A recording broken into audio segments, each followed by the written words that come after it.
देखो अंतरिम सरकार में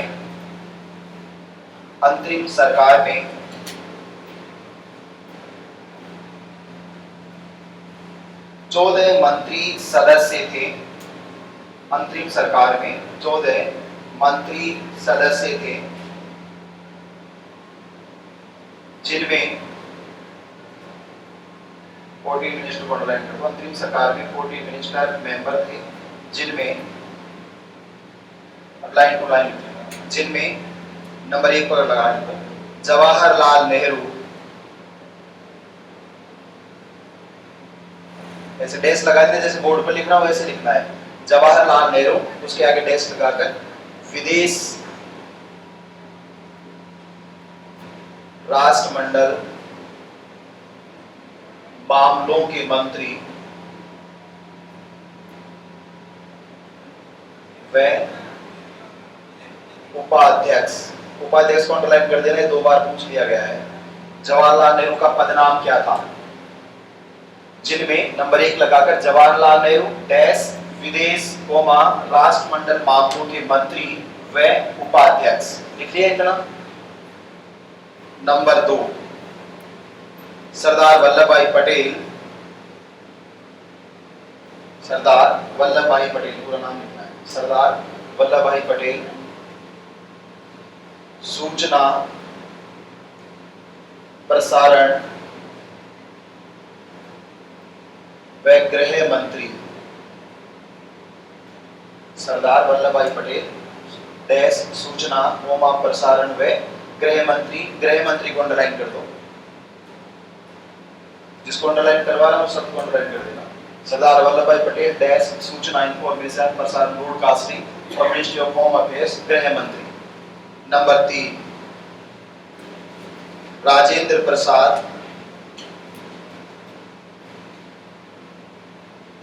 डैश खाद्य एवं कृषि मंत्री।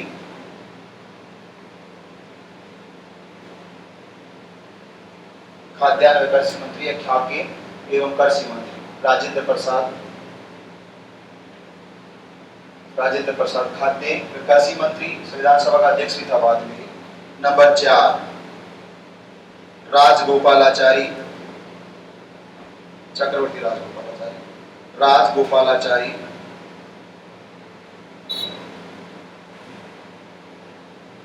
शिक्षा मंत्री। नंबर 4 चक्रवर्ती राजगोपालाचारी डैश शिक्षा मंत्री, करने की जरूरत है। नंबर 5 बाबू जगजीवन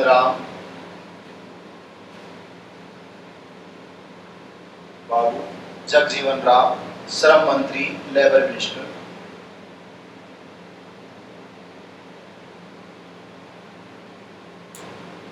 नंबर 5 बाबू जगजीवन राम, श्रम मंत्री। Number 6 Aruna Asaf Ali dash railway मंत्री।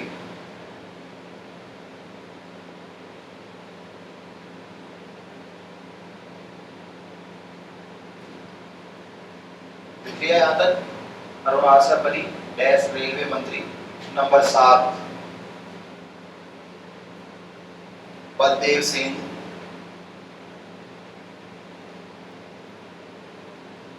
रक्षा मंत्री। बलदेव सिंह अंडरलाइन कर दो इसको, बलदेव सिंह रक्षा मंत्री।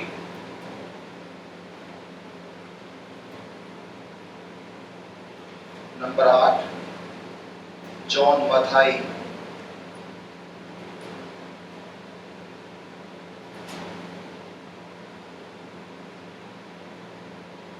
नेक्स्ट नंबर 8 जॉन मथाई व्यापार संचालन मंत्री।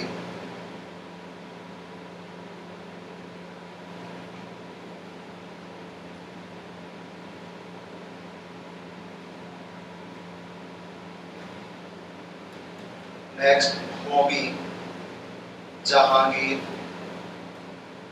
भाभा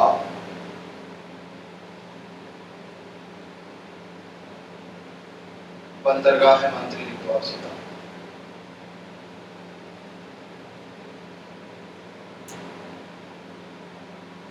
9 नंबर पर होमी जहांगीर भाभा, बंदरगाह मंत्री। नंबर 1 पर जवाहरलाल नेहरू, विदेश राष्ट्रमंडल मामलों के मंत्री और उपाध्यक्ष को राइट कर दो। नंबर 2 पर सरदार वल्लभ भाई पटेल, सूचना प्रसारण और गृह मंत्री को राइट कर दो। नंबर 3 पर राजेंद्र प्रसाद, खाद्यान्न और कृषि मंत्री। नंबर 4 पर चक्रवर्ती राजगोपालाचारी, शिक्षा मंत्री। नंबर 5 बाबू जगजीवन राम, श्रम मंत्री, इसको अंडरलाइन कर दो, श्रम मंत्री।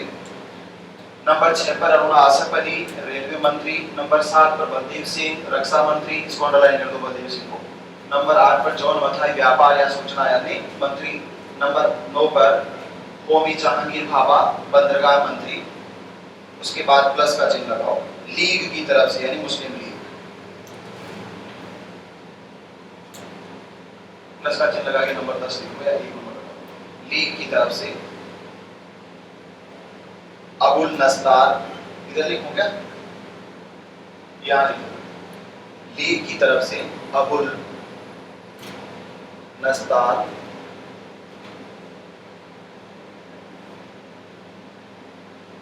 संचार मंत्री।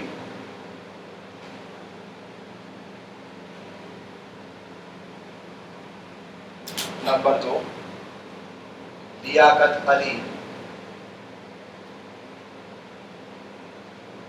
वित्त मंत्री, इसको अंडरलाइन कर देना। नंबर 3 अली खान, स्वास्थ्य मंत्री।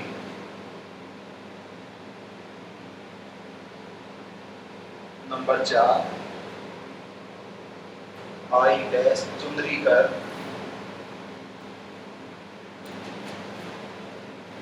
व्यापार एवं वाणिज्य।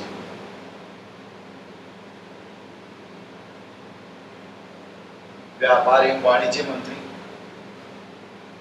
नंबर 5 1 नंबर पर अबुल नस्तार, संचार मंत्री। 2 नंबर पर लियाकत अली, वित्त मंत्री, इसको अंडरलाइन कर दो। 3 नंबर पर अली खान, स्वास्थ्य मंत्री। 4 नंबर पर चुंद्रीकर, व्यापार एवं वाणिज्य मंत्री। और नंबर 5 जोगेंद्र नाथ मंडल,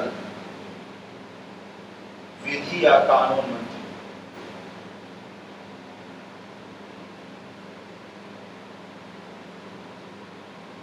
विधि या कानून मंत्री। नंबर 1 पर अबुल नस्तार, संचार मंत्री। 2 नंबर पर लियाकत अली, वित्त मंत्री। 3 नंबर पर अली खान, स्वास्थ्य मंत्री। 4 नंबर पर आई चुंद्रीकर, व्यापार और वाणिज्य मंत्री। और नंबर 5 पर जोगेंद्र नाथ मंडल, विधि मंत्री, नाम मंत्री या कानून मंत्री। यहाँ पर स्वतंत्र भारत में B.R. अम्बेडकर थे, पहले नहीं थे, आपको ध्यान रखना, आजादी से पहले का मंत्रिमंडल है, स्वतंत्रता पूर्व का मंत्रिमंडल है। मंत्रिपरिषद नहीं है, इसको मंत्रिमंडल कहते हैं। कोई भी इसमें कैबिनेट मंत्री नहीं है, इसमें सारे कैबिनेट मंत्री हैं। कोई भी राज्य मंत्री नहीं है, कोई भी उप मंत्री नहीं है। मंत्रिपरिषद का जो वर्णन किया गया है वो 1952 में किया गया, मंत्री वेतन भत्ता अधिनियम 1952, से पहले इसका जिक्र नहीं है। इसका मतलब है यहाँ जवाहरलाल नेहरू हिंदुओं की तरफ से सामान्य स्वरूप है, सरदार वल्लभ भाई पटेल ये भी हिंदुओं की तरफ से, राजेंद्र प्रसाद, राजगोपालाचारी सब हिंदुओं की तरफ से, जगजीवन राम यहाँ दलित वर्ग संघ की तरफ से, अरुणा आसफ अली रेलवे मंत्री, बलदेव सिंह सिखों की तरफ से प्रतिनिधित्व कर रहे, जॉन मथाई ईसाई की तरफ से प्रतिनिधित्व कर रही है, जहांगीर भाभा पारसियों का प्रतिनिधित्व कर रहे हैं।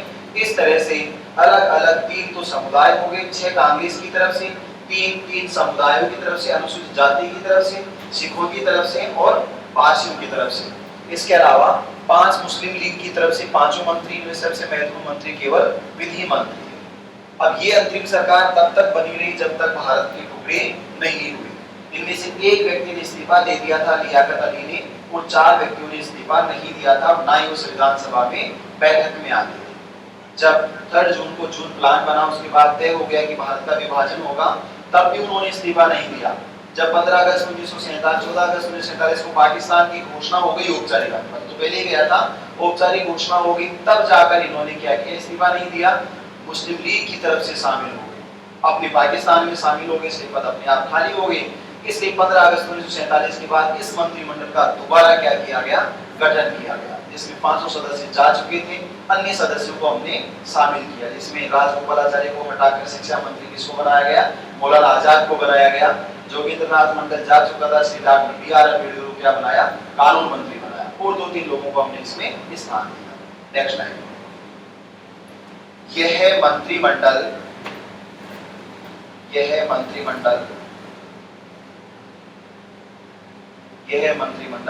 15 अगस्त 1947 तक कार्यरत था।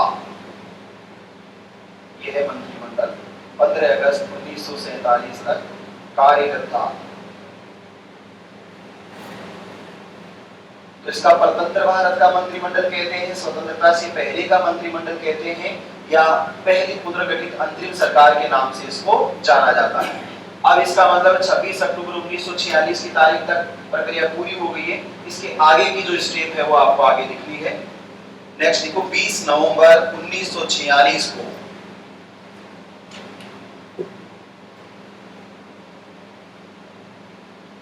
20 नवंबर 1946 को वायसराय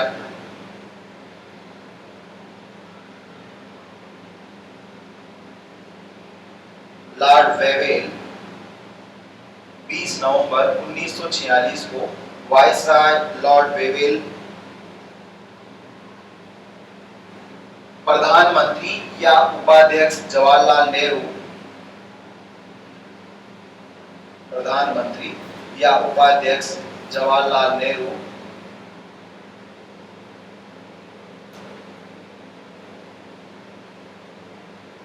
तथा संविधान सभा के सचिव, अंडरलाइन कर दें इसको, तथा संविधान सभा के सचिव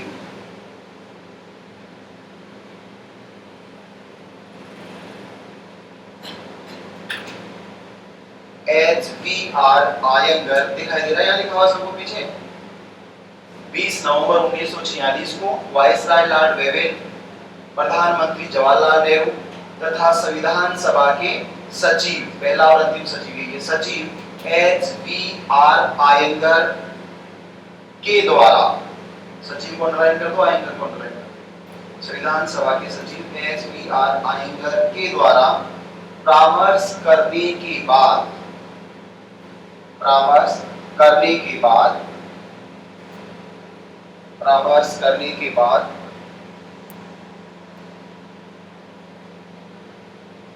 संविधान सभा को शुरू करने के लिए, परामर्श करने के बाद संविधान सभा को शुरू करने के लिए, परामर्श करने के बाद संविधान सभा को शुरू करने के लिए निमंत्रण पत्र जारी किए गए, निमंत्रण पत्र जारी किए गए, निमंत्रण पत्र को अंडरलाइन कर दो, निमंत्रण पत्र जारी किए गए। तो देखिए इसका मतलब आप इसको स्टेप बाय स्टेप याद रखोगे तभी याद रहेगा। अंतिम सरकार का पुनर्गठन हो गया है। इस तारीख को 20 नवंबर 1946 को एक प्रेस नोट जारी किया जाता है। लॉर्ड वेवेल जो उस समय क्या है, वायसराय, उन्होंने प्रेस नोट जारी करने से पहले प्रधानमंत्री भी आप इसको कह सकते हो, उपाध्यक्ष इसका वास्तविक नाम था, जवाहरलाल नेहरू से बातचीत की गई और एक आईएएस अधिकारी जो ब्रिटेन का आईएएस ऑफिसर था, उसमें ब्रिटेन का शासन था, तो जो भारतीय प्रशासनिक सेवा का वरिष्ठ अधिकारी था उसका नाम था HBR आयंगर। इस HBR आयंगर को आईएएस का सरकार के कंट्रोल में आता है। लॉर्ड वेवेल ने इसको संविधान सभा का सेक्रेटरी बनाया। आज जिसको आप लोकसभा का सचिव कहते हो, महासचिव, और राज्यसभा का सचिव 1954 के बाद महासचिव। लोकसभा का महासचिव लोकसभा की पूरी कार्रवाई के लिए रिटर्निंग काम करता है, कोई जिम्मेदार है, स्पीकर नहीं लिखता। ऐसे राज्यसभा में भी आईएएस होता है, लोकसभा में भी आईएएस होता है, उसको लोकसभा महासचिव, सचिव या राज्यसभा सचिव और महासचिव के नाम से जाना जाता है। ऐसे ही संविधान सभा का एक सचिव था जो ऑर्डर जारी करने की पावर रखता था, वह आईएएस ऑफिसर था और उसका नाम HBR आयंगर था। लॉर्ड वेवेल ने HBR आयंगर को, जो आईएएस ऑफिसर था, लॉर्ड वेवेल को अपॉइंट करता था, इसलिए संविधान सभा का पहला और अंतिम सचिव बनाया गया। इस सचिव का काम लेखन का कार्य था, राजेंद्र प्रसाद का जब चुनाव कराया गया तो रिटर्निंग ऑफिसर कौन था? ये सचिव ही था। इसका मतलब संविधान सभा में सारा काम हो जाएगा, फिर लास्ट में जो लिखेगा इसको ट्रांसक्रिप्ट तो बीएन राव लिखता था, लेकिन आज दिन भर में क्या हुआ है, इसको लिखेगा कौन? इसको ये सचिव लिखता था। जैसे आज भी चुनाव कराए राष्ट्रपति के, राष्ट्रपति के चुनाव में इलेक्शन कमीशन की तरफ से रिटर्निंग ऑफिसर नहीं होता, जो लोकसभा का सचिव है एक बार वो चुनाव अधिकारी होता है और दूसरी बार राज्यसभा का सचिव चुनाव अधिकारी होता है, रिटर्निंग ऑफिसर होता है, पीठासीन अधिकारी। तो चुनाव कराना लोकसभा महासचिव का कर्तव्य है और राज्यसभा महासचिव का काम है। ऐसे संविधान सभा की पूरी कार्यवाही के संचालन करने का काम किसका है? लिखन कार्य में महासचिव का है। उस समय इसको संविधान सभा का सेक्रेटरी सचिव कहते थे, इसका नाम एचवी आयंगर था। अब आज से प्रश्न पूछा गया कि संविधान सभा के लिए निमंत्रण पत्र किसने जारी किए? ऑप्शन नंबर 1 लॉर्ड वेवेल ने, ऑप्शन नंबर 2 जवाहरलाल नेहरू ने, ऑप्शन नंबर 3 एचवी आयंगर ने, ऑप्शन नंबर 4 बीएन राव ने। एचवी आयंगर ने जारी की। इसका मतलब इन्विटेशन जारी होता है, उसमें साइन जिसके थे वो कौन था? सचिव का सेक्रेटरी था, एचवी आयंगर था। ये आप ध्यान रखना। Next slide. संविधान सभा की पहली बैठक, संविधान सभा की पहली बैठक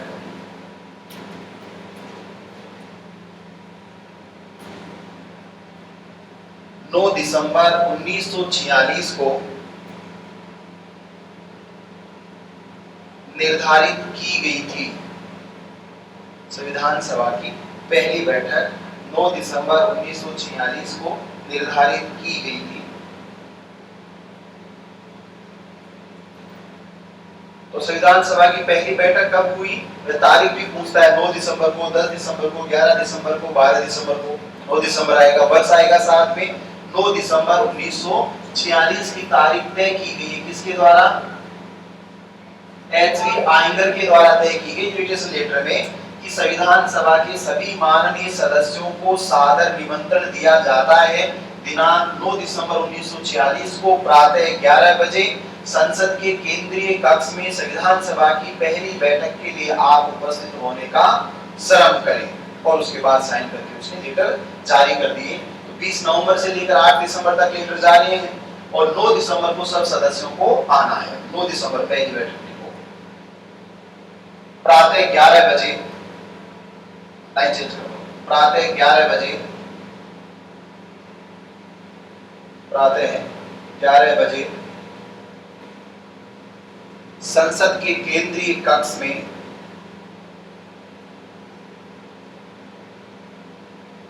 प्रातः 11 बजे संसद के केंद्रीय कक्ष में, केंद्रीय कक्ष में उसमें लिख दो दिल्ली, दिल्ली में। ये पूछा गया संविधान सभा की पहली बैठक कहाँ हुई? दिल्ली में, कलकत्ता में, बंबई में, मद्रास में। संसद कहाँ है? दिल्ली में।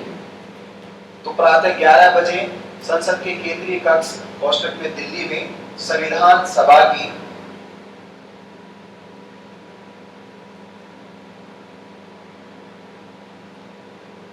पहली बैठक का आयोजन हुआ।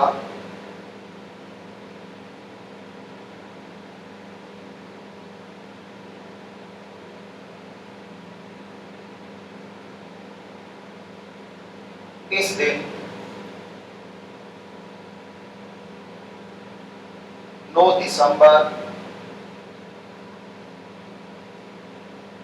1946 की तिथि और सोमवार का दिन था।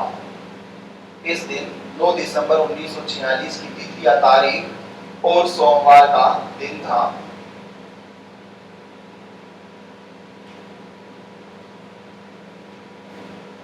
इसका मतलब है कि 20 नवंबर को तय हुआ कि 9 तारीख को संविधान सभा के जितने सदस्य निर्वाचित हो गए जुलाई अगस्त 1946 में, कितने हो गए डेटा उनके पास, जो मैंने पहले भी आपको बता दिया, उन सभी सदस्यों के चुनाव हो गए 296 सदस्यों के।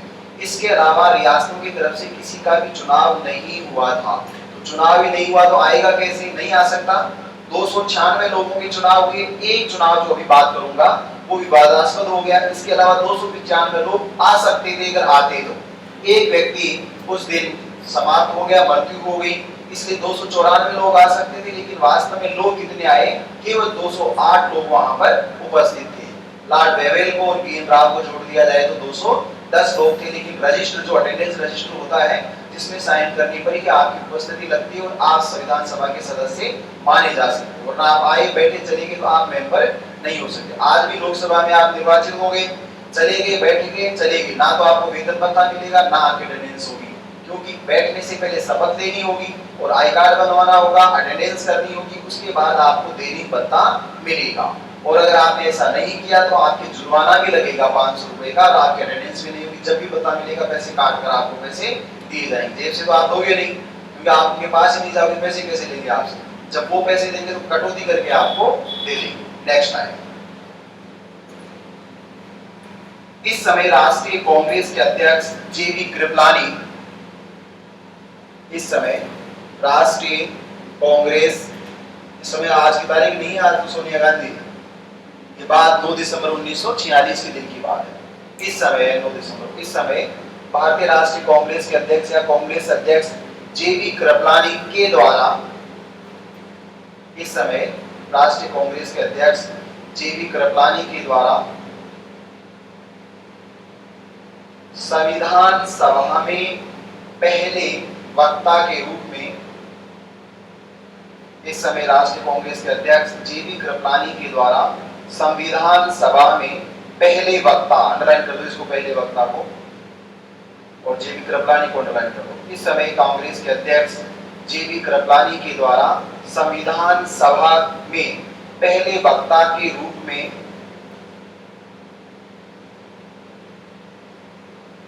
बिहार से निर्वाचित, बिहार यानी बिहार प्रांत से, बिहार से निर्वाचित सबसे बुजुर्ग सदस्य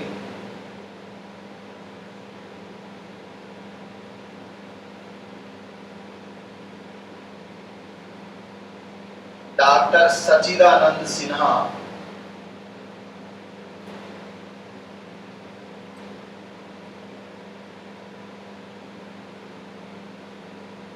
इस समय कांग्रेस के अध्यक्ष जेबी कृपलानी के द्वारा संविधान सभा में पहले वक्ता के रूप में बिहार से निर्वाचित सबसे बुजुर्ग सदस्य डॉक्टर सच्चिदानंद सिन्हा को संविधान सभा के, सच्चिदानंद सिन्हा को संविधान सभा के प्रोटेम स्पीकर या अस्थायी अध्यक्ष,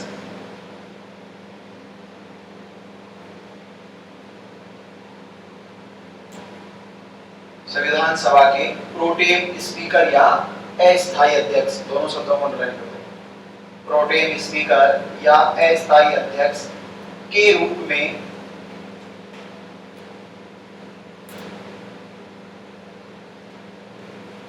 कुर्सी पर बैठने का आग्रह किया गया, पदासीन होने का, कुर्सी पर बैठने का आग्रह किया गया।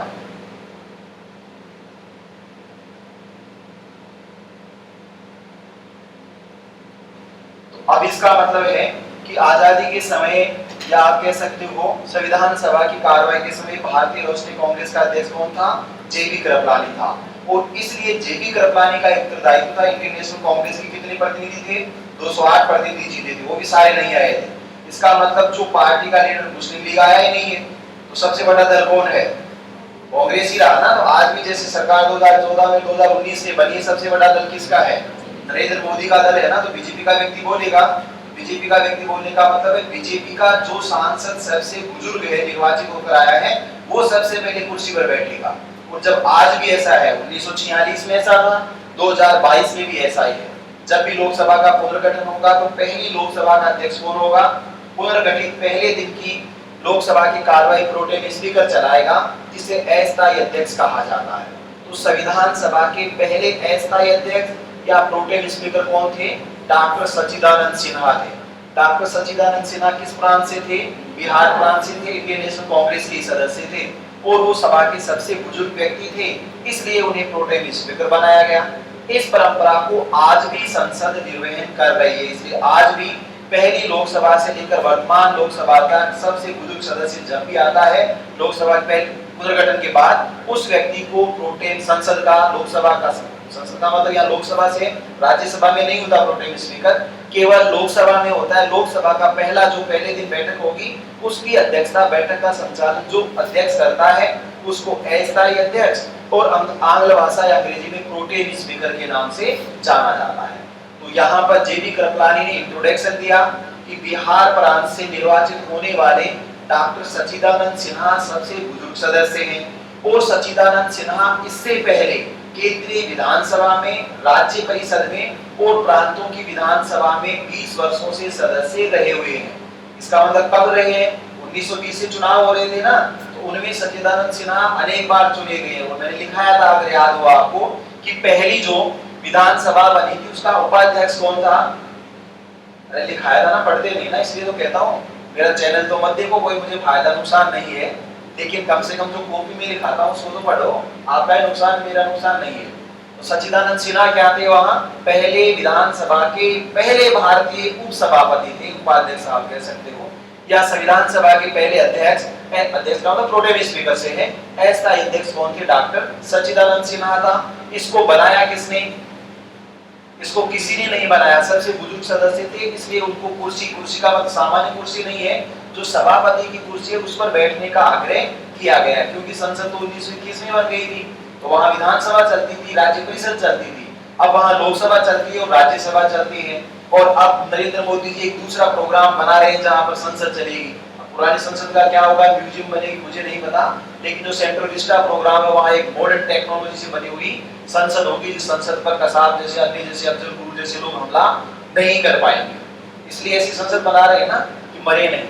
नेक्स्ट लाइन, सच्चिदानंद सिन्हा के द्वारा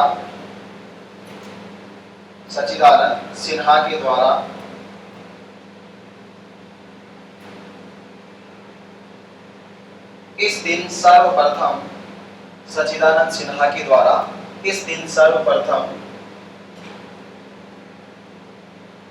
क्रम से सच्चिदानंद सिन्हा के द्वारा इस दिन सर्वप्रथम क्रम से यानी क्रम से अमेरिका, चीन और ऑस्ट्रेलिया, अमेरिका, चीन, ऑस्ट्रेलिया से आने वाले बधाई संदेशों का वाचन किया गया। सच्चिदानंद सिन्हा के द्वारा इस दिन सर्वप्रथम क्रम से है अमेरिका नंबर 1 पर है, चीन नंबर 2 पर है, ऑस्ट्रेलिया 3। अमेरिका, चीन और ऑस्ट्रेलिया से आने वाले बधाई संदेश, बधाई देते हैं ना, बधाई देते हो, सिलेक्शन हो गया किसी का, कांग्रेचुलेशन करते हो, बर्थडे आ जाए है ना, ऐसे बधाई संदेश थे। बधाई संदेशों का वाचन किया गया, पढ़ा गया। देखो इसका मतलब सच्चिदानंद सिन्हा को इतनी ज्यादा अंग्रेजी नहीं आती थी। बीएन राव क्या करता था? ज्यूरिस्ट था, विधि शास्त्री था, और बीएन राव आगे चलकर अंतरराष्ट्रीय न्यायालय जो है वहां न्यायाधीश भी बना। इसका मतलब है वो तो वकील को तो इंग्लिश आएगी, उसका काम इंग्लिश का ही है। ब्रिटिश एम्पायर में अगर वकील है तो और ज्यादा इंग्लिश आएगी। क्लासिकल इंग्लिश लैंग्वेज का वो सबसे बड़ा ज्ञाता था, इसलिए बीएन राव ट्रांसक्रिप्ट करके, क्योंकि ऑस्ट्रेलिया से अलग है, चाइना से अलग है, चाइना को भी कम आती है अंग्रेजी, और अमेरिका से अलग है, तो पहले संदेश किसका पढ़ा गया? अमेरिका का। दूसरा संदेश चीन से पढ़ा गया, तीसरा संदेश ऑस्ट्रेलिया से पढ़ा गया। ये काम तो किसने किया? सच्चिदानंद सिन्हा ने किया। और उसके बाद एक काम और किया सच्चिदानंद सिन्हा ने, बाकी पढ़ने का काम बीएन राव ने किया। नेक्स्ट लाइन लिखो, सिन्हा के समक्ष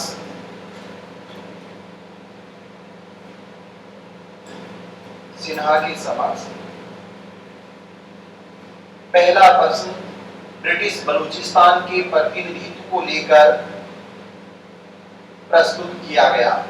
सिन्हा के समक्ष पहला प्रश्न ब्रिटिश बलूचिस्तान, लिख लोगे क्या? ब्रिटिश तो आपको पता ही, उन्होंने शासन किया है, और बलूचिस्तान बोल दीजिए, अभी ले लेंगे वापस थोड़े दिनों में। बलूचिस्तान, ब्रिटिश बलूचिस्तान के प्रतिनिधित्व, सिन्हा के समक्ष पहला प्रश्न ब्रिटिश बलूचिस्तान के प्रतिनिधित्व को लेकर प्रस्तुत किया गया।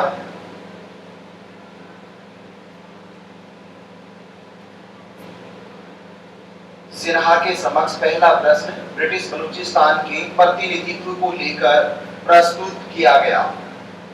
तो इसका मतलब है कि जैसे ही बधाई संदेश पढ़े तो विवाद शुरू हो गया।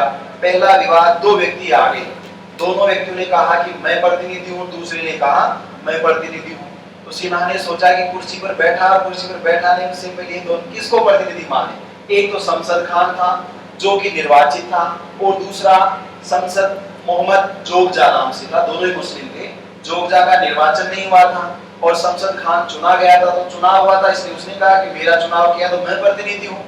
और दूसरी तरफ जोगजा ने कहा कि इसका चुनाव तो फर्जी है, मैं असली प्रतिनिधि हूँ वहां से, क्योंकि बलूच लोग जो है जनजाति है वो तो मुझे पसंद करते हैं, मैं उनका लोकप्रिय नेता हूँ। उससे पूछा गया भाई तूने जीता क्यों नहीं चुनाव, कि चुनाव में भाग ही नहीं लिया मैंने। वो कह रहा है कि जो चुनाव जीत कर आया वो सही प्रतिनिधि नहीं है। इसलिए सच्चिदानंद सिन्हा ने कहा कि लड़ाई झगड़ा हो, आज ही तो संविधान सभा शुरू हुई है और आज ही आगे कार्रवाई, उससे पहले झगड़ा। उसने कहा कि आपका मामला आगे हम क्या करते हैं, टेपर करते हैं, यानी कि प्रतिस्थापित करते हैं, बाद में देखेंगे, आप दोनों चले जाओ यहाँ से। तो दोनों को बाहर कर दिया और आगे की कार्रवाई शुरू कर दी। नेक्स्ट टाइम सिन्हा ने सदन के समक्ष, सदन यानी संविधान सभा, सिन्हा ने सदन के समक्ष अपने एक सहायक के रूप में, सिन्हा ने सदन के समक्ष अपने एक सहायक के रूप में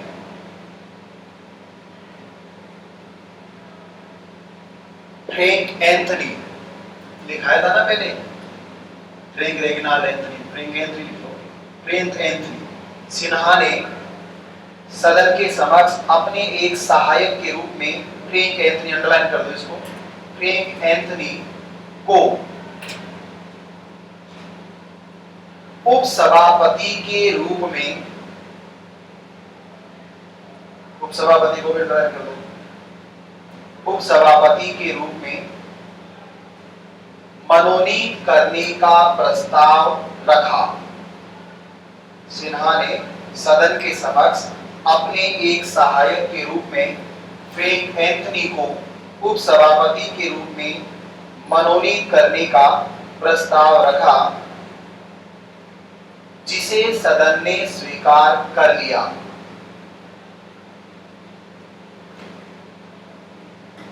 जिसे सदन ने स्वीकार कर लिया।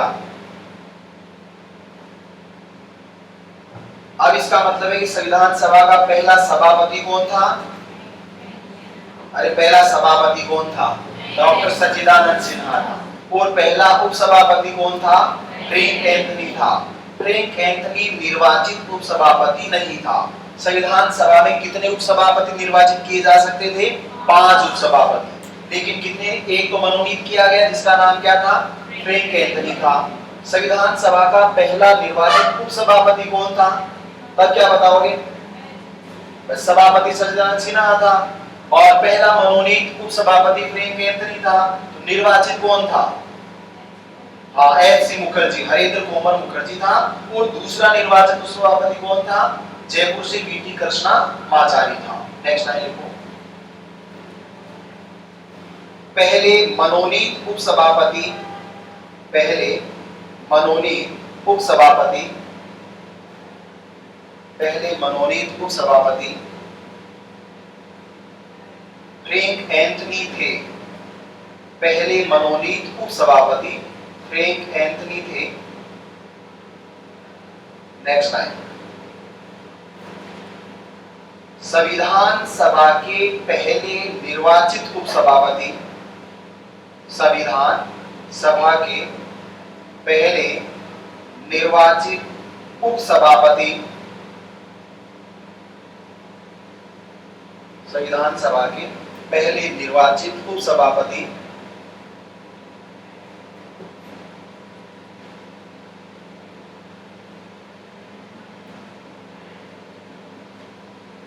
एच.सी. मुखर्जी।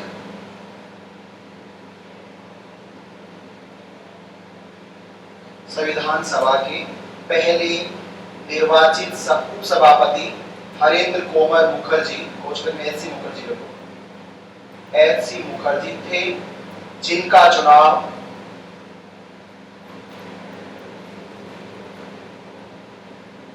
जनवरी 1947 में हुआ, जिनका चुनाव जनवरी 1947 में हुआ।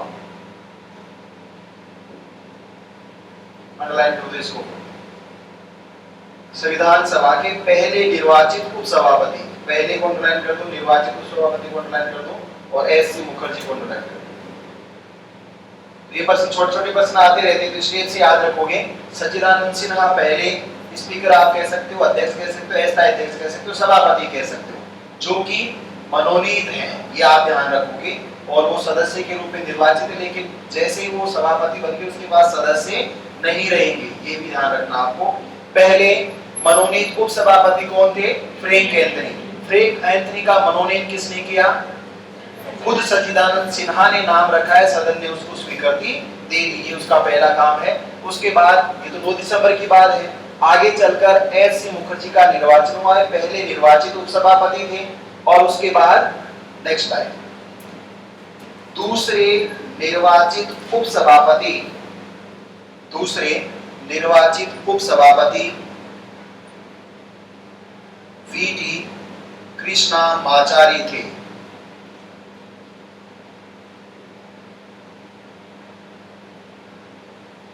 दूसरे निर्वाचित उपसभापति वीटी कृष्णामाचारी थे, जिनका चुनाव जुलाई 1947 में हुआ।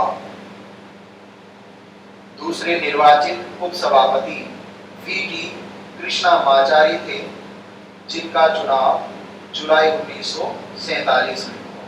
कई बार क्या टीटी कृष्णामाचारी भी आ जाता है, ये ध्यान रखना, टीटी और वीटी दोनों में क्या है? अंतर है। वीटी कृष्णामाचारी।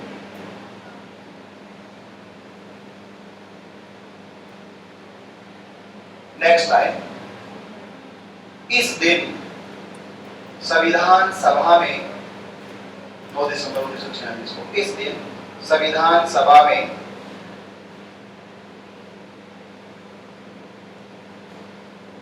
कुल 207 सदस्य, कुल 207 कुल 207 सदस्य उपस्थित हुए,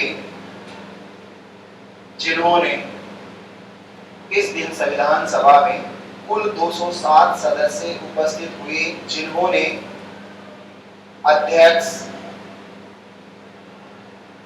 सिन्हा के समक्ष, जिन्होंने अध्यक्ष सिन्हा के समक्ष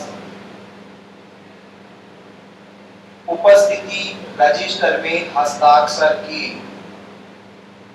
उपस्थिति रजिस्टर में हस्ताक्षर किए।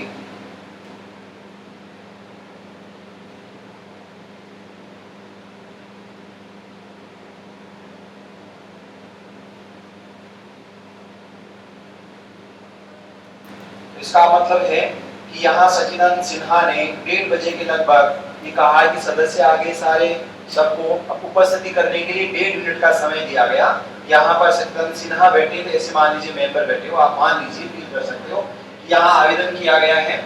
यहाँ बीएन राव ये कह रहे हैं कि जो भी सदस्य है आएगा और अलग अलग आएगा, हर बेंच से आएगा, अलग अलग प्रांतों से नहीं आएगा, जैसे जैसे इस बेंच बनी हुई है ऐसे आते जाएंगे। और 1.5 मिनट का समय, इतने समय में आपको आना भी है सदन में से उठकर, और यहाँ रजिस्टर रखा हुआ है, रजिस्टर में पहले हस्ताक्षर करेगा और फिर सच्चिदानंद सिन्हा से हाथ मिलाएगा और वापस अपनी जगह जाकर बैठ जाएगा।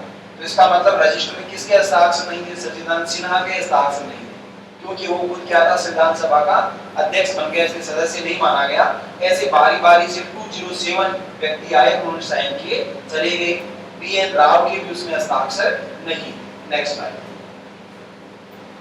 वाइसराय लॉर्ड वेवेल के द्वारा, वाइसराय लॉर्ड वेवेल के द्वारा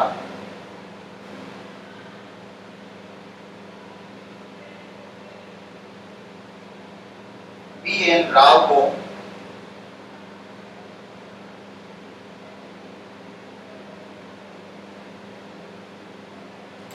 वाइसराय लॉर्ड वेवेल को ड्राइव कर दो, वाइसराय लॉर्ड वेवेल के द्वारा बीएन राव को संविधान सभा का संवैधानिक सलाहकार,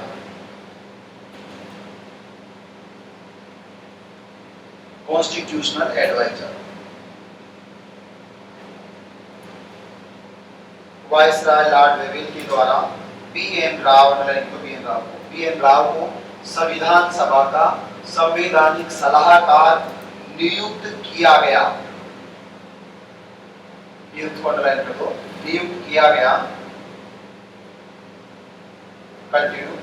राव एक प्रसिद्ध न्यायाधीश थे। विधि शास्त्र। राव एक प्रसिद्ध न्यायाधीश थे। न्यायाधीश को अंडरलाइन करो। राव एक प्रसिद्ध न्यायाधीश थे।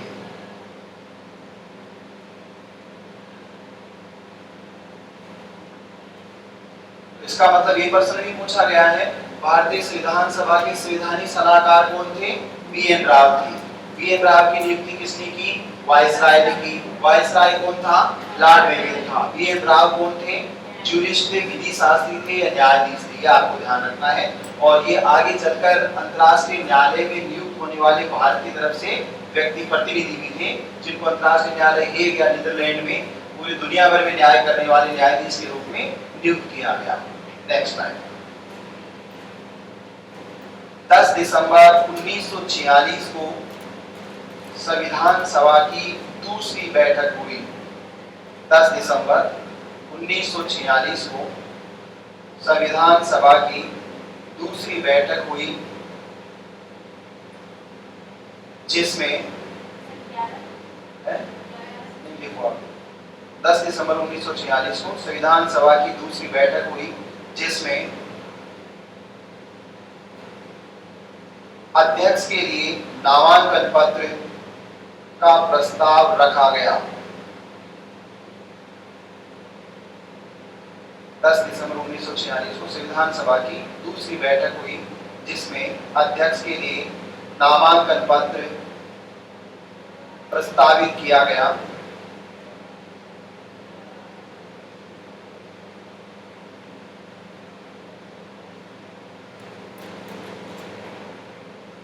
देखिए 9 दिसंबर को 11 बजे संविधान सभा की बैठक होती है। उस दिन कोई विशेष काम नहीं हुआ। एक तो जो प्रोटेम स्पीकर है उनका मनोनयन हुआ, इसके अलावा उपसभापति एंथनी का मनोनयन हुआ, इसके अलावा बधाई संदेश पढ़े गए, इसके अलावा एक दिन प्रसन्न देवेंद्र प्रसन्न जो व्यक्ति था बंगाल से एक सदस्य था, उसका निधन हो गया, इसलिए सांत्वना संदेश प्रकट किया गया। इसके अलावा सदस्यों की अटेंडेंस हुई 207 सदस्य। पीएन राव के द्वारा मैसेज को डिफाइन किया गया, कौन सा देश कौन सा मैसेज भेज रहा है, गुडविल है या मैसेज क्या है, उसके बारे में बताया गया। इसके अलावा ये कहा गया कि आज संविधान सभा दोपहर बाद नहीं चलेगी। संविधान सभा 10 दिसंबर 1946 को 11 बजे तक क्या की जाती है? स्थगित की जाती है। इसका मतलब संविधान सभा की बैठक कहाँ होगी? दोबारा 10 दिसंबर को होगी। तीसरी बैठक ऐसे 5 बैठकें लगातार होगी, उसके बाद बैठकों में अंतराल आता है। इसलिए आपको ये कंफ्यूज नहीं होना है। एक चैनल बना हुआ, अगर आपको पता हो, राज्यसभा लोकसभा का वेबसाइट बनी हुई है, उस वेबसाइट पर आप जाओगे, उसमें फिर आप कॉन्स्टिट्यूएंट असेंबली की डिबेट आती है। जैसे आप जिस तारीख की डिबेट आप देखना चाहते हो उस पर क्लिक करोगे तो सारी डिबेट खुल जाएगी। डिबेट ट्रांसलेट कर सकते हो आप, इंग्लिश में भी है, उसमें आप देख सकते हो कि अलग अलग जो मीटिंग है किस किस तारीख को मीटिंग का आयोजन किया गया है। एक प्रश्न जो 2 बार आ चुका है कि संविधान सभा के स्थायी अध्यक्ष का निर्वाचन किस बैठक में हुआ। निर्वाचन वर्ड आएगा तब तो तीसरी बैठक में है, और प्रस्तावित कब किया गया? तब दूसरी बैठक। ये आप ध्यान। Next line. तो इस दिन क्या हुआ? दूसरी बैठक हुई। दूसरे दिन बैठक में केवल नामांकन पत्र की संविधान सभा का स्थायी अध्यक्ष किसे बनाया जाए, नॉमिनेशन फाइल किया गया। 4 नॉमिनेशन फाइल राजेंद्र प्रसाद के थे, चारों के चार, किसी के भरे नहीं, 2 तो रिजेक्ट हो गए और 2 बचे, जिनको कब खोला गया? 11 दिसंबर 1946 को। कौन था ऐसा व्यक्ति? एच.वी. आयंगर था, और उसने कहा कि 2 हम रद्द कर देते हैं और 2 बचे हैं, उनमें से एक नामांकन पत्र हम क्या करेंगे? स्वीकार करेंगे। इसलिए राजेंद्र प्रसाद का कोई प्रतिद्वंदी नहीं था, इसलिए सर्वसम्मति तो उसको कहा जाता है नहीं। निर्विरोध रूप से डॉक्टर राजेंद्र प्रसाद संविधान सभा के क्या बने? स्थायी अध्यक्ष बने। तो सच्चिदानंद सिन्हा कब तक अध्यक्ष रहे? 11 दिसंबर 1946 तक। उसी दिन कौन अध्यक्ष बन गया? Doctor Rajendra Prasad. Next line लिखो। 11 दिसंबर 1946 को संविधान सभा की 11 दिसंबर 1946 को संविधान सभा की तीसरी बैठक में 11 दिसंबर 1946 को संविधान सभा की तीसरी बैठक में डॉक्टर राजेंद्र प्रसाद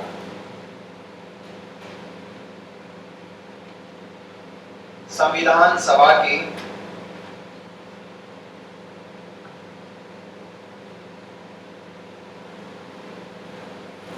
स्थायी सभापति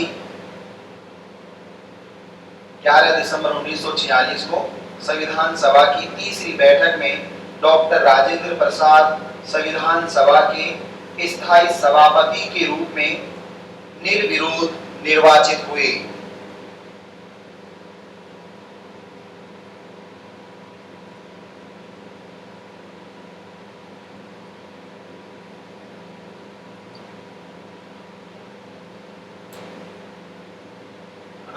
स्थायी सभापति डॉक्टर राजेंद्र प्रसाद को ड्राइव कर दो, स्थायी सभापति को ड्राइव कर दो। देखिए इसका जो वास्तविक नाम क्या था, वो परमानेंट स्पीकर उसको कहा जाता है, स्थायी सभापति कहा जाता है, जिसको बाद में आपने सामान्य भाषा में क्या कहा गया, स्थायी अध्यक्ष भी कहा गया। ये आप ध्यान रखोगे। संविधान सभा में इसके लिए जो नाम यूज किया गया है हिंदी अनुवाद के साथ, वह नाम है स्थायी सभापति। तो संविधान सभा के पहले सभापति सत्यनारायण सिन्हा थे। संविधान सभा के पहले निर्वाचित सभापति कौन थे, या स्थायी सभापति भी आप कह सकते हो, दोनों एक ही बात है, वो डॉक्टर राजेंद्र प्रसाद थे। डॉक्टर राजेंद्र प्रसाद का चुनाव किस तारीख को हुआ, तब तो 11 दिसंबर आ जाएगा। किस बैठक में हुआ, तब तीसरी बैठक आपको उत्तर बताना, दूसरी बैठक नहीं बताना। दूसरी बैठक में नॉमिनेशन फाइल किए गए, चुनाव नहीं हुए। चुनाव 11 दिसंबर को हुए। तो प्रश्न ने जब ये पूछा प्रश्न में स्थायी अध्यक्ष का चुनाव किस बैठक में हुआ, तो चुनाव अलग प्रक्रिया है, फॉर्म भरना अलग प्रक्रिया, अलग अलग डेट है ना चुनाव में। वार्ड बच के भी देखेंगे किस से किस तारीख तक आप नॉमिनेशन फाइल करोगे, फिर किस से किस तारीख तक चेक करने के बाद वापस भी तो उठा सकते हो, आप वापस भी ले सकते हो। तो पहले नॉमिनेशन हुआ, नॉमिनेशन सिर्फ राजेंद्र प्रसाद के भरे गए, चारों फार्म, 2 फार्म गलत भरे गए, इसलिए दोनों रद्द हो गए, और 2 में से एचपी आयंगर ने एक को हटा दिया, एक फॉर्म बचा, और उसमें कहा कि इसमें केवल डॉक्टर राजेंद्र प्रसाद का नाम है, इसलिए डॉक्टर राजेंद्र प्रसाद को संविधान सभा का स्थायी अध्यक्ष निर्वाचित माना जाए। सदन ने इसकी सहमति दे दी। नेक्स्ट लाइन, संविधान सभा की 5वीं बैठक, संविधान सभा की 5वीं बैठक 13 दिसंबर 1946, ना चौथी मैंने लिखा ही नहीं है, कोई खास काम नहीं हुआ उसमें। संविधान सभा की 5वीं को अंडरलाइन कर लो। 5वीं बैठक 13 दिसंबर 1946 को हुई, जिसमें संविधान सभा की 5वीं बैठक 13 दिसंबर 1946 को हुई, जिसमें जवाहरलाल नेहरू के द्वारा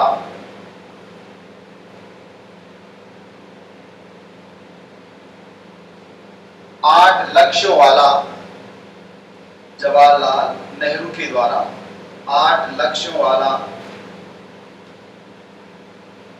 प्रस्ताव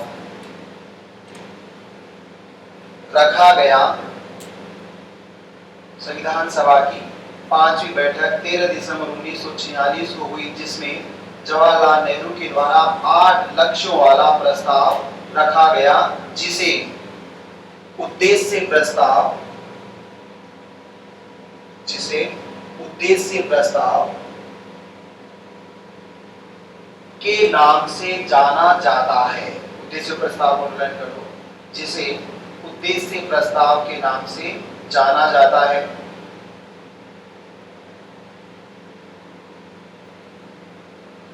अब देखो पहला प्रश्न पूछा गया है, उद्देश्य प्रस्ताव किस बैठक में रखा गया, 5वीं बैठक में। उद्देश्य प्रस्ताव की अनुशंसा किस बैठक में की गई थी, चौथी बैठक में। लेकिन चौथी बैठक में इसको प्रस्तुत करने से मना कर दिया गया कि कल प्रस्तुत करना, इसलिए उद्देश्य प्रस्ताव चौथी बैठक में प्रस्तुत करने की अनुशंसा की गई। 5वीं बैठक में इसको प्रस्तुत किया गया। नेहरू ने जो उद्देश्य प्रस्ताव लिखा उसमें कितने उद्देश्य थे, 8 उद्देश्य थे। नेहरू के द्वारा जो उद्देश्य प्रस्ताव था वही आगे चलकर किस में कन्वर्ट हुआ, संविधान सभा के रूप में उसको, संविधान सभा का जो प्रस्तावना का प्रपोजल है, प्रस्तावना के रूप में उसको स्वीकार किया गया। तो संविधान की जो प्रस्तावना है वह उद्देश्य प्रस्ताव का ही स्वरूप था। 13 दिसंबर 1946 को जो उद्देश्य प्रस्ताव रखा गया वह प्रस्ताव 22 जनवरी 1947 को स्वीकार हुआ और यही प्रस्ताव आगे चलकर संविधान की प्रस्तावना बना। जब प्रस्तावना पढ़ा होगा तो इसको वापस बोलना पड़ेगा, ये आपको ध्यान रखना है। एक लाइन और इसमें, यही उद्देश्य प्रस्ताव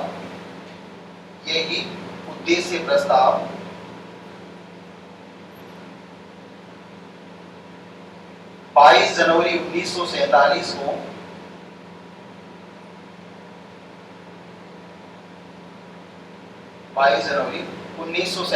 को संविधान की प्रस्तावना के रूप में, यही उद्देश्य प्रस्ताव 22 जनवरी 1947 को संविधान की प्रस्तावना के रूप में रूपांतरित किया गया या परिवर्तित किया गया। यही उद्देश्य प्रस्ताव 22 जनवरी 1947 को संविधान की प्रस्तावना को निर्णय कर दो, प्रस्तावना के रूप में रूपांतरित किया गया या परिवर्तित किया गया। तो अब आपसे पूछा जाए कि प्रस्तावना का प्रपोजल कब रखा गया?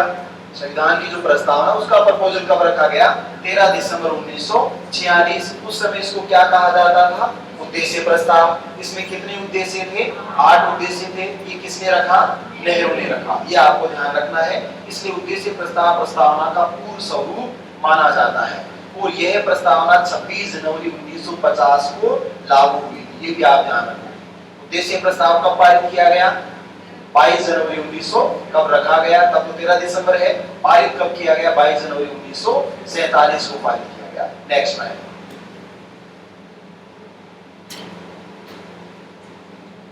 3 जून 1947 को 3 जून 1947 को ब्रिटिश सरकार के द्वारा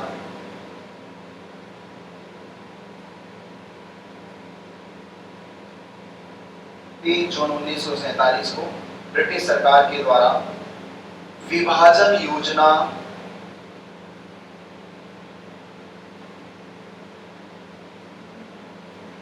जून 1947 को ब्रिटिश सरकार के द्वारा विभाजन योजना को जारी किया गया,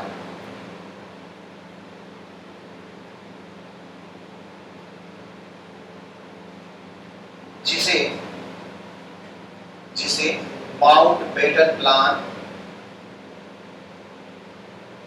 माउंटबेटन योजना या जून प्लान या डिक्की प्लान के उपनाम से भी जाना जाता है। 3 जून 1947 को ब्रिटिश सरकार के द्वारा विभाजन योजना को जारी किया गया, जिसे माउंटबेटन योजना या जून योजना या जून प्लान या डिक्की प्लान के उपनाम से भी जाना जाता है।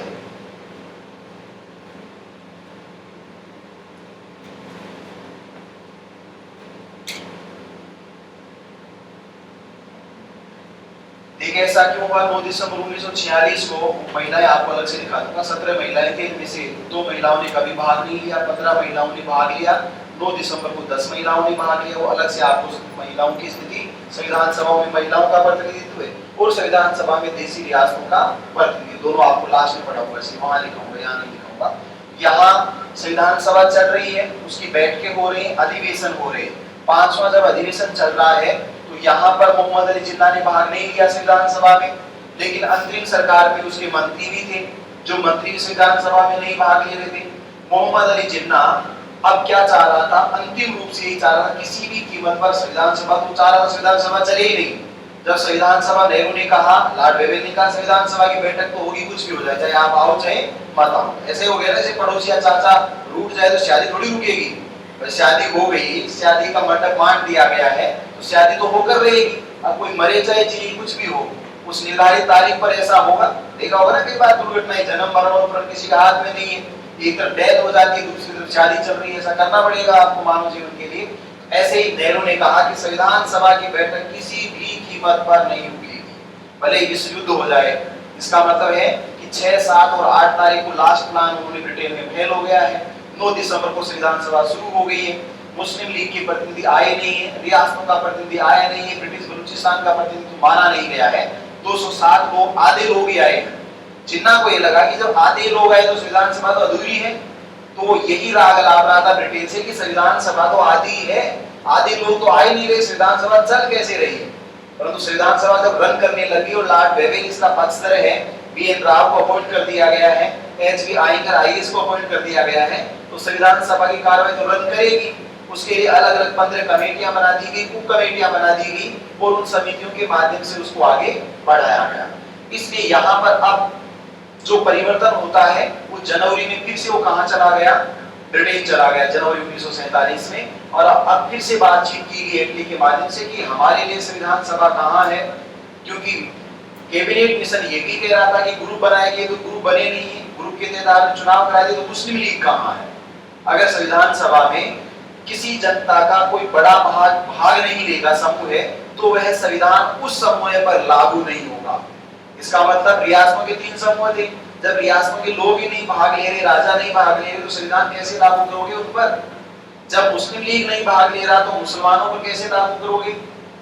इसलिए जनवरी 1947 में वहां से प्लान बनना शुरू हुआ और इस बार ये देखा गया कि वेवेल तो का पक्षधर है, तो ये कहा गया कि लॉर्ड वेवेल कांग्रेस का क्या कर रहा है, समर्थन कर रहा है। लॉर्ड वेवेल ये चाहता है कि संविधान बन जाए और मुसलमानों को कुछ भी नहीं मिले, इसलिए लॉर्ड वेवेल कैबिनेट मिशन का पुरजोर क्या कर रहा है, समर्थन कर रहा है। कैबिनेट मिशन का समर्थन करना मतलब संविधान सभा का समर्थन करना है।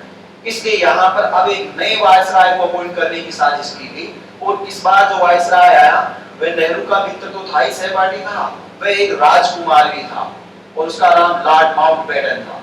22 मार्च 1947 को लॉर्ड माउंटबेटन को, जिसको उनके चचेरे भाई बहन डिक्की के नाम से जानते थे, डिक्की का मतलब छोटा पक्षी है, उसको नाम है उसका, डिक्की के नाम से जानते थे, वह कब भारत आता है मार्च 1947 में 3 तारीख को उसने प्लान जिक्र किया कि हम 48 में आपको आजाद करेंगे, हालांकि आजाद 47 में कर दिया, जून 48 में हम सत्ता देंगे आपको, इससे पहले हम विभाजन कर रहे हैं। एक ही प्रस्ताव अंतिम कि ब्रिटेन के लोगों की रक्षा की जाए और भारत के टुकड़े कर दिए जाए, यही समस्या का समाधान है।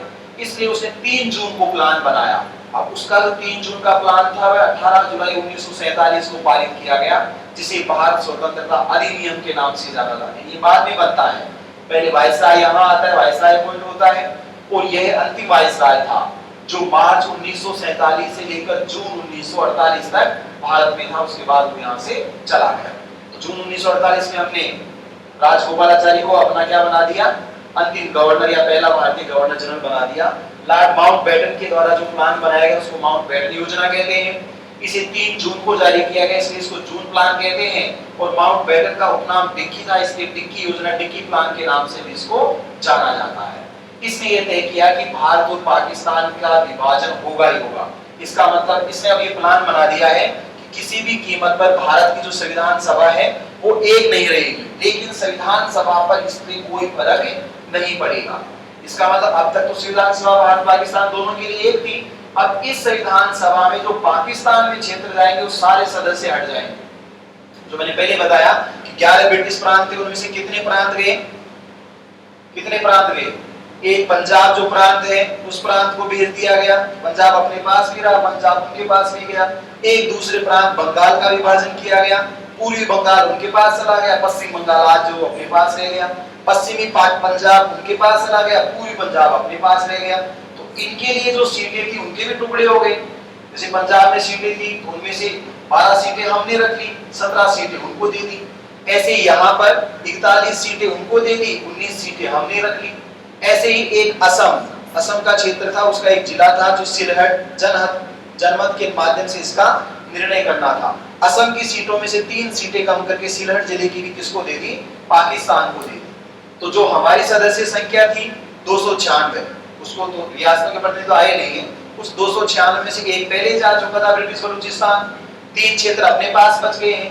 बाकी ये सीटें कहां चली गई, पाकिस्तान में चली गई। अपने पास सिर्फ कितनी सीटें रही, 226 सीटें रही। 11 प्रांतों से 3 सीटें रही कहां से, चीफ कमिश्नर क्षेत्रों से, और 89 सीटें कहां से रही, देशी रियासतों से। हमारे पास कितनी सीटें थी, 318 सीटें बची 3 जून के प्लान के बाद। रिमेनिंग सीटें कहां चली गई, पाकिस्तान में चली गई। एक सिंध प्रांत उनको दे दिया है, पूरा का पूरा प्रांत चला गया उनके पास। उत्तर पश्चिमी सीमांत प्रांत उनके पास चला गया है। इसके अलावा 11 प्रांत है ना, दो तो प्रांत, एक सिंध चला गया, एक उत्तर पश्चिमी सीमांत प्रांत चला गया। नक्शा बना दूं क्या? अभी बनेगा ही नहीं नक्शा, कैसे बनाऊंगा? ऐसे ही है क्या? थोड़ा थोड़ा ना भाई। शंकर दादा तेरे को आता है क्या बनाना? नहीं आता? टेढ़ा कहां जाएगा?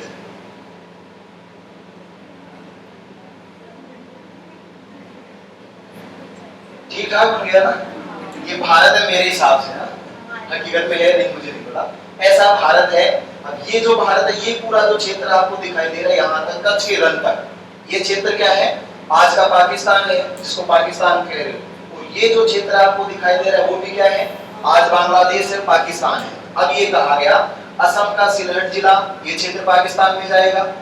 ये जो बंगाल है, उस बंगाल का टुकड़ा, मतलब इधर बंगाल तो अपने पास रह गया, यहाँ से ये तो पूरी बंगाल है, ये क्या हो गया? पश्चिम बंगाल। तो पूरी बंगाल किस में चला गया? पाकिस्तान में जाएगा। सिलहट जिला भी किस में जाएगा? पाकिस्तान में जाएगा। यहाँ पर बलूचिस्तान है, वो पहले ही जा चुका है। उत्तर पश्चिम सीमांत प्रांत है, वो भी पाकिस्तान में है। सिंध का जो क्षेत्र है वो भी पाकिस्तान में। ये क्या है? पंजाब है, इधर राजस्थान इधर है। ये जो पंजाब का क्षेत्र वो भी किस में चला गया? पाकिस्तान में चला गया।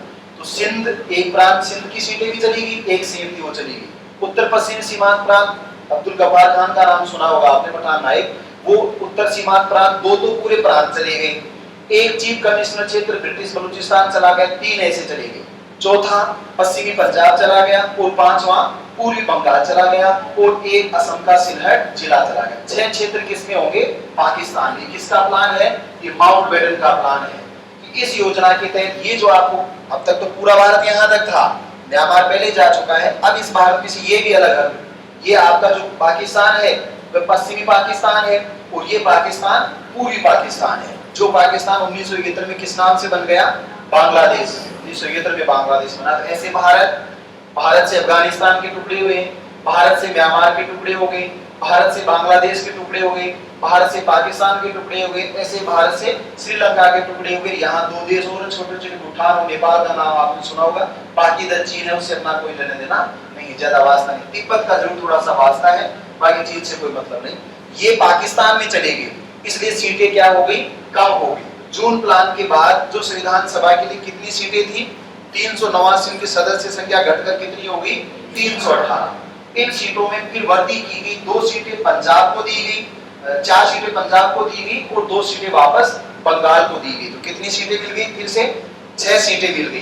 तो टोटल सीटें कितनी हो गई थी? 324 टोटल। बात हुई ये जनवरी 27 जनवरी 1948 की बात है, और ये बात है 3 जून 1947। अंतर दोनों की ध्यान रखना आपको। ये 324 सीटें हुई, ये तो 27 जनवरी 1948 में बढ़ाई गई, तब हुई है। इससे पहले कितनी थी? 318।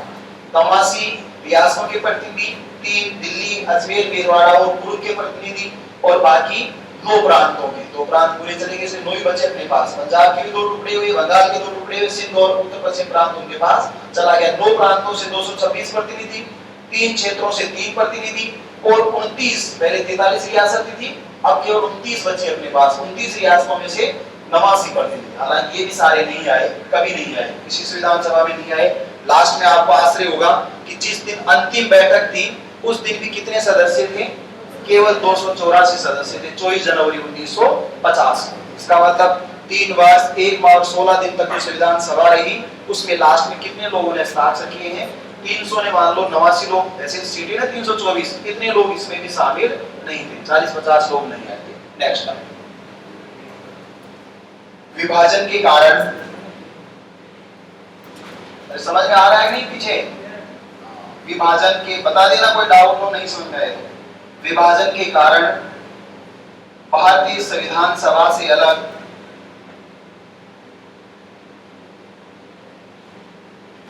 विभाजन के कारण भारतीय संविधान सभा से अलग पाकिस्तान के लिए, विभाजन के कारण भारतीय संविधान सभा से अलग पाकिस्तान के लिए 11 अगस्त 1947 को 11 अगस्त 1947 को पाकिस्तान की संविधान सभा का गठन हुआ। विभाजन के कारण भारतीय संविधान सभा से अलग पाकिस्तान के लिए 11 अगस्त 1947 को पाकिस्तान की संविधान सभा का गठन हुआ।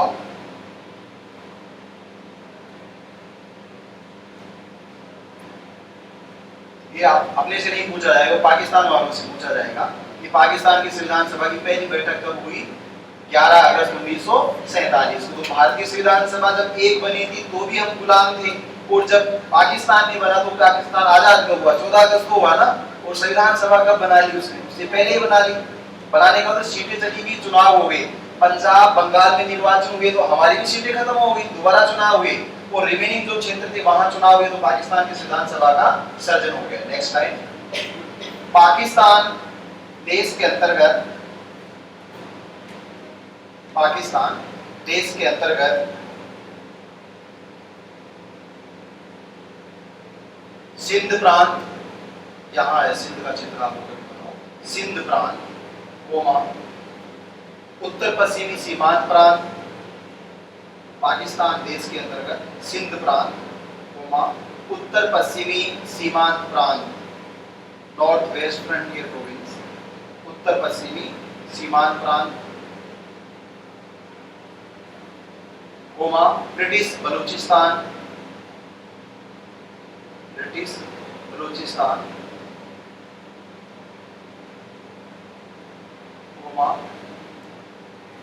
पश्चिमी पंजाब,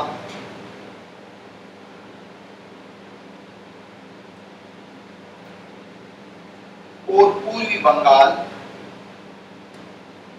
और पूर्वी बंगाल के क्षेत्रों को शामिल किया गया। पूर्वी बंगाल के क्षेत्रों को शामिल किया गया।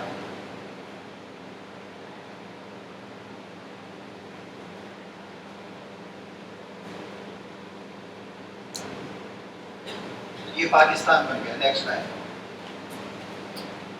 18 जुलाई 1947 को, 18 जुलाई 1947, 18 जुलाई 1947 को भारत स्वतंत्रता अधिनियम, 18 जुलाई 1947 को भारत स्वतंत्रता अधिनियम जारी किया गया।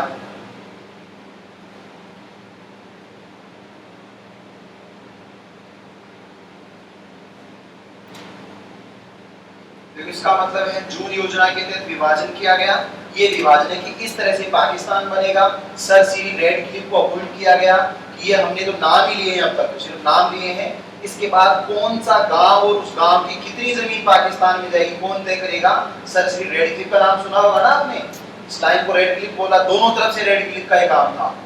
तो बांग्लादेश हो गया तो अलग बात हो गई। ये पूर्वी पाकिस्तान और पश्चिम पाकिस्तान दोनों के लिए कितने गांव जाएंगे, कितने गांव नहीं जाएंगे, और गांवों की जमीन कितनी जाएगी, लाइन खींचने का। ऐसे लाइन नहीं है जैसे आप ग्लोब पर दिखाई देती है ना कि भूमध्य रेखा है, कर्क रेखा है। वैसे कोई गुरुजी पढ़ा रहे थे, बालिका ने कहा कि सर मुझे वो लाइन देखनी है। उसने कहा कि ये लो, ये ग्लोब है, ये ग्लोब पर ये लाइन खींची हुई है, ये मानचित्र है, मानचित्र पर ये लाइन है कि नहीं, मुझे आंखों से देखना है। आंखों से देख लो ना, लाइन तो है यहाँ पर कि धरती पर खींच रखी है क्या ऐसे? तो धरती थोड़ा, वो धरती की कल्पना ही तो है भाई। मैं कहूँ ये भारत आके तो सिर्फ भारत कहाँ है, इसमें तो जयपुर ही नहीं है, जयपुर इतना बड़ा है, भारत कहाँ है यहाँ? तो ये भारत है ना, मानचित्र, ये कल्पना है सिर्फ, ये भूगोलवेताओं की इमेजिनेशन है भाई। ऐसा आप 13वीं शताब्दी में देखोगे भूगोल तो आज हम समझ रहे हैं, इसलिए हमें एहसास नहीं होता। जब आप फोटोग्राफर हुआ करते तो कार्टोग्राफर जब बनाता था, ऐसा आदमी था वो, जैसे घूमते घूमते गया, उसने बिंदु बनाता गया कि ये भारत का क्षेत्र है। ये तो सैटेलाइट के बाद दिख रहा है आपको ऐसा नक्शा, वरना किसको पता है कि पृथ्वी कहाँ है? ये तो सैटेलाइट टाइप और इंटरनेट और गूगल और अंतरिक्ष हो गया ना, उसके बाद ये नक्शा बना है। उससे पहले भारत का नक्शा कैसे बनाते थे? सिर्फ अनुमान से बनाते थे कि ऐसे ऐसे भारत होगा। पुराना नक्शा देखना आप कभी, महावीर जी से पूछना कि 12वीं शताब्दी में भारत कैसा था, तब देखोगे कि भारत का ऐसा नक्शा नहीं था, वो अलग ही नक्शा था। और वो नक्शा उस आदमी ने बनाया जिसका नाम आपने सुना, का नाम सुना होगा ना। ऐसे बहुत अलग अलग लोग आए थे जिन्होंने किताबें लिखी। उन्होंने कहा कि भारत कहाँ तक, जहाँ जहाँ घूमे वो भारत है उनके हिसाब से। उन्होंने कहा कि ये पूरा भारत और भारत का एक अलग रीजन था, जिसको मोहन भागवत कह रहे हैं अखंड भारत। तो अखंड भारत अनुमान पर आधारित है कि वो भारत पूरा भारत था। ऐसे भारत खंडों की तो लड़ाई हो जाएगी ना आज की तारीख में। ऐसे कार्टोग्राफर पहले बनाते थे, फिर उसके बाद ये आपका ग्लोब बना और ये आपकी मानचित्र लगाए। नहीं, विकास जी कई बार कह दिया कि मानचित्र लगा तो मुझे बताएगी क्या बताएगी, क्योंकि वो कल्पना पर काल्पनिक है। ये हकीकत में ऐसा नहीं है, अलग अलग चीजें हैं। ये कल्पना मात्र इमेजिनेशन है। ये भारत ऐसे बनेगा, इसकी सीटें नेक्स्ट टाइम लिखो। विभाजन के बाद संविधान, भारतीय संविधान सभा में विभाजन के बाद भारतीय संविधान सभा में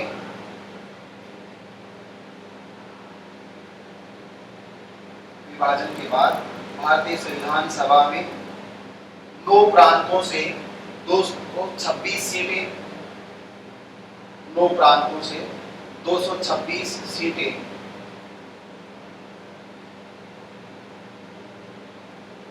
3 चीफ कमिश्नर क्षेत्रों से 3 सीटें, 9 प्रांतों से 9 प्रोविंस, 9 प्रांतों से 226 सीटें, 3 मुख्य आयुक्त के क्षेत्रों से 3 सीटें, 3 मुख्य आयुक्त क्षेत्रों से 3 सीटें और 29 देशी रियासतों से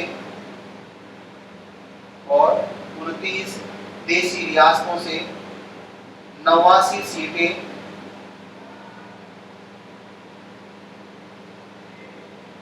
अर्थात कुल 318 सीटें रही। विभाजन के बाद भारतीय संविधान सभा में नंबर 1 पर 9 प्रांतों से 226 सीटें या प्रतिनिधि, नंबर 2 पर 3 मुख्य आयुक्त क्षेत्रों से 3 सीटें और नंबर 3 पर 29 देशी रियासतों से 89 सीटें, अर्थात कुल 318 सीटें शेष रही। अर्थात कुल 318 सीटें शेष रही। एक लाइन और लिखो। 27 जनवरी 1948 को 27 जनवरी 1948 को पूर्वी पंजाब के लिए 4 सीटें, 27 जनवरी 1948 इसको अंडरलाइन कर लो डेडलाइन को। 27 जनवरी 1948 को पूर्वी पंजाब के लिए 4 सीटें और पश्चिम बंगाल के लिए 2 सीटें बढ़ाई गई और पश्चिम बंगाल के लिए 2 सीटें बढ़ाई गई, जिसके परिणाम स्वरूप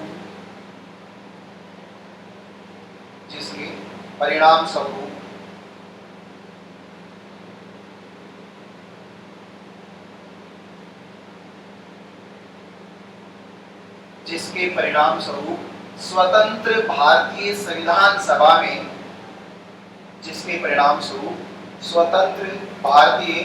संविधान सभा में कुल 324 सीटें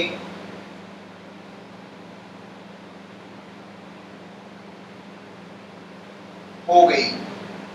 कुल 324 सीटें हो गई।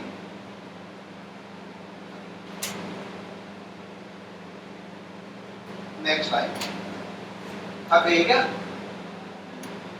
संग्राम बताया क्या? अरे भोलेनाथ थोड़ी लगते हैं, उसका काम क्या बैठे ही रहना है, सबको खवाना ही तो है, जो आए वो चला जाए। नेक्स्ट लिखो। 26 नवंबर 1949 को 26 नवंबर 1949 को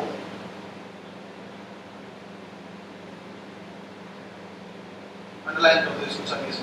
26 नवंबर 1949 को लगभग 2 वर्ष 11 माह और 18 दिन की अवधि में 26 नवंबर 1949 को लगभग 2 वर्ष 11 माह और 18 दिन, तीनों को अंडरलाइन कर दें।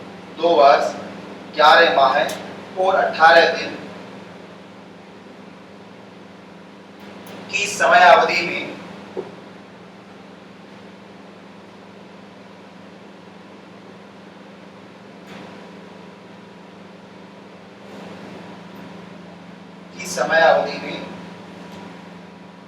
भारत का संविधान बनाया गया?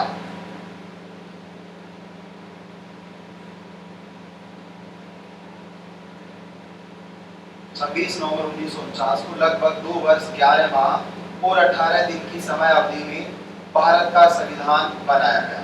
भारतीय संविधान को बनाने में कितना समय लगा?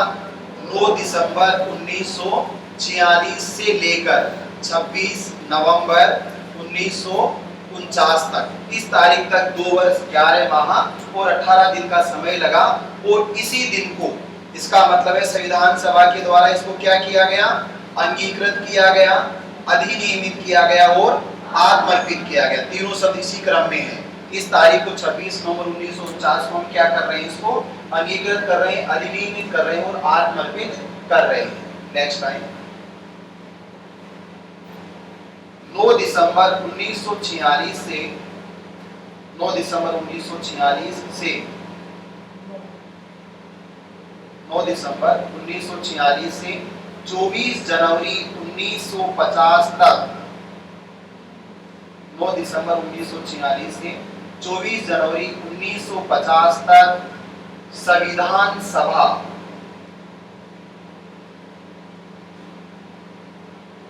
विद्यमान रही, अर्थात विद्यमान का मतलब अस्तित्व में रही। 9 दिसंबर 1946 से 24 जनवरी 1950 तक संविधान सभा विद्यमान रही, अर्थात 3 वर्ष 1 माह और 16 दिन तक अस्तित्व में थी, अर्थात 3 वर्ष 1 माह और 16 दिन तक अस्तित्व में थी। तो अलग अलग प्रश्न पूछे जाते हैं। संविधान कब बना? पहली बैठक 9 दिसंबर 1946 को हुई। 11वां अधिवेशन 26 नवंबर 1949 को हुआ। इस दिन संविधान को अंगीकृत किया गया, अधिनियमित किया गया और आत्मर्पित किया गया। अनुच्छेद 394 के साथ में 16 अनुच्छेदों को क्या किया गया? लागू किया गया। जो भी दिखाऊंगा आपको, 16 अनुच्छेद लागू हुए। और संविधान सभा इसके बाद कब बैठक हुई? 26 नवंबर 1949 के बाद लास्ट मीटिंग कब हुई? 24 जनवरी 1950। 24 जनवरी 1950 को अंतिम बैठक हुई। इस दिन कोई विशेष परिवर्तन नहीं हुआ, लेकिन भाषा संबंधी और अनुवाद संबंधी परिवर्तन किए गए। हिंदी में जो लिखा गया वो, हिंदी में जो अनुवाद किया गया वो, और चित्रांकन लिपि 3 स्वरूपों में 3 प्रतियां सदन के पटल पर रखी गई और उनको ऐसे बेंचे पर रखकर सबको भी सब आएंगे, इस पर साइन करेगा, दूसरी प्रतिलिपि पर और तीसरी कॉपी पर साइन करेगा और आगे बढ़ता जाएगा। तो उस दिन 24 जनवरी 1950 को 284 सदस्यों ने संविधान की कितनी प्रतियों पर हस्ताक्षर किए? 3 प्रतियों, 3 कॉपी पर, 3 प्रतिलिपि आप कह सकते हो, तीनों प्रतिलिपियों पर उन्होंने हस्ताक्षर किए। तो संविधान सभा कब तक अस्तित्व में रही? तो संविधान सभा की कुल समयावधि है 3 वर्ष 1 माह और 16 दिन। इस दिन के बाद क्या हुआ? अनुच्छेद 379, 2 अनुच्छेद याद रखने, तो 379 और एक 394। 394 का तो संदर्भ इसके माध्यम से है कि 394 और इसके अलावा अनुच्छेद 5, 6, 7, 8, 9 और उसके अलावा अनुच्छेद 60 है, 324 है, उसके बाद 366, 67 है, 79, 80 है, 88 है, 91, 92, 93 और 94। ये 16 आर्टिकल 26 नवंबर 1949 को लागू हुई। 379 ये कह रहा है कि संविधान सभा 24 जनवरी 1950 को अंतिम बैठक हुई। जिस दिन अंतिम बैठक हुई उसी के साथ संविधान सभा किस में कन्वर्ट हो गई? अंतरिम संसद में बदल गई। तो संविधान सभा अंतरिम संसद कब बनी? 24 जनवरी 1950 को। अंतिम बैठक कब हुई? 24 जनवरी 1950 को। राष्ट्रपति के चुनाव कब हुए? 24 जनवरी 1950 को। भारत गणतंत्र कब बना? 26 जनवरी 1950 को। 24 जनवरी को ये भी कहा गया कि संविधान की तारीख क्या होगी? 26 जनवरी 1950 की तारीख से संविधान लागू हुआ माना जाएगा, है ना। पूरा संविधान भविष्य काल में लिखा गया है, उस तारीख से संविधान को लागू हुआ माना जाएगा। तो 3 वर्ष 1 माह 16 दिन तक संविधान सभा कार्य करती रही। मेरी कल्पना